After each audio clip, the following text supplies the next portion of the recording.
Tapos na silang kumain mga kasari. Kaya si Ponpon ay nandito na sa tindahan at si Mingming. Ayan. Si Mingming ay busy ang kanyang mata sa ipis at saka sa butiki. Nanguhuli din to ng butiki eh.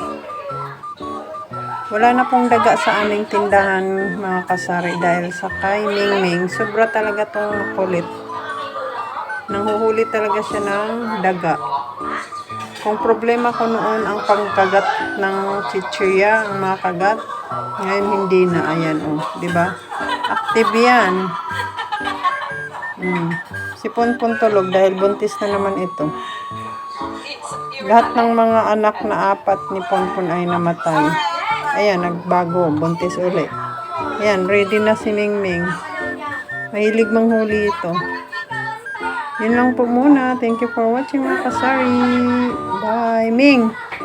Ming.